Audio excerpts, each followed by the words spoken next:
umaga, may dalang bagong pag-asa. Bawat pangarap ay kayang tuparin basta may pagsisikap. Ito ang siring tutupad sa inyong munting kahilingan.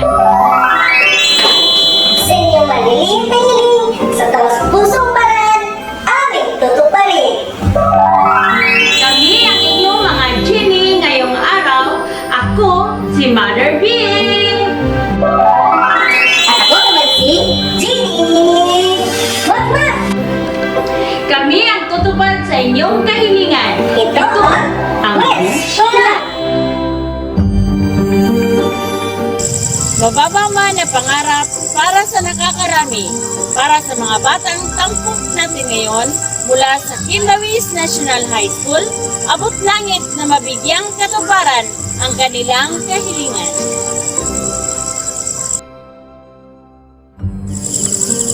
Sa araw na ito, samahan niyo kaming bigyan ng kahit kunting kasayahan ang mga bata na hindi pa man nakatapak sa bayan ng Kiblawan at Vigo City.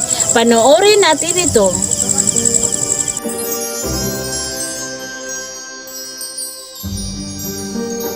Sa bawat pagsibol ng bagong umaga, ay ang pagsibol din ng mga murang pangarap na mabibigyang katuparan. Payak na kahilingan man para sa ilan, pero sa kanilang mga hindi pa nakatapak sa bayan, na kadalasan sa atin ay naging normal na lang. Sa kanila, isa itong abot langit na sandali. Siya si Ricky Boy Dayday, 13 taong gulang na nasa ikapitong baitan. At siya naman si Realyn Guntolan, 14 na taong gulang na kasalukuyang nag-aaral sa Kimlawis National High School. May tuturing na malayo sa lungsod ang Kimlawis dahil aabutin pa ng halos 1 oras para makababa sa sentro ng Kiblawan. Kaya bihira lang sa mga taga roon ang makapunta sa lungsod. At kabilang na rito ang 2 mag-aaral. Kung bihira man silang makapunta sa sentro ng Kiblawan, paano na kaya sa mas malayo pa rito? Kaya, nang tanungin kung ano ang wish nila, simple, ang makapunta sa sentro ng Kiblawan. At para bigyang katuparan ang kanilang kahilingan, minabuti ng District Principal in Charge ng Kiblawan South District, Dr. Bernadette Custodio, kasama si Dr. Lyndon Quines at ang team na tuparin ang wish na ito, di lang sa sentro ng Kiblawan, kundi mas higit pa, dinala sila sa Digos City. Dito, pinarana si Dr. Bernadette Custodio at Dr. Lyndon Quines sa 2 mga mag-aaral ang pagkain sa mga fast food chain na kadalasang makikita lamang nila sa telebisyon.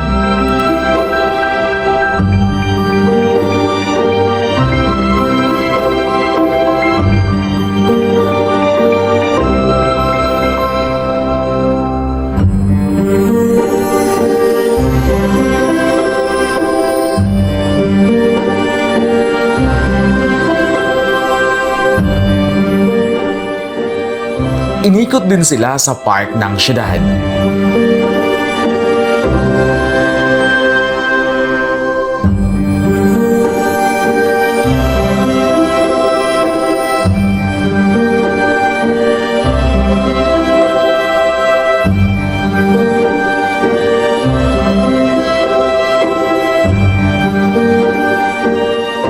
At syempre, hindi na rin pinalampas ang pagkakataon na makapagsaya sa loob ng mall na unang beses nilang naranasan.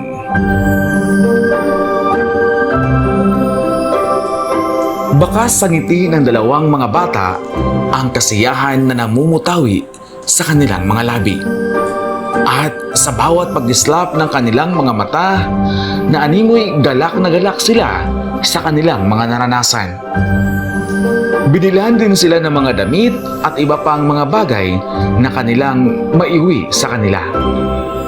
Simple man ito sa nakararami, Pero para kina Ricky Boy at Realin, isa itong araw na hindi malilimutan sa tanang buhay nila.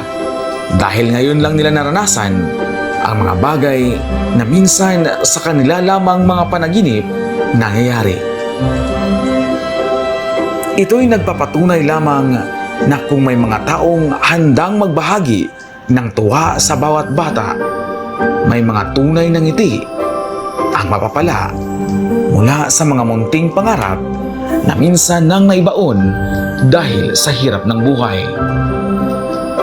Mga kahilingan na nabigyang katuparan mula sa simpleng wish ko lang.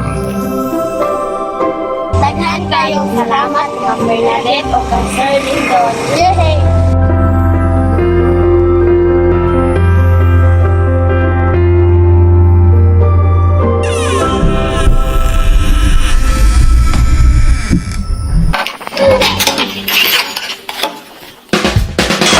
COVID-19 has reached pandemic dimensions worldwide. Preventive measures includes isolation, social distancing, and quarantine that leads to reduce the level of physical activity in general population.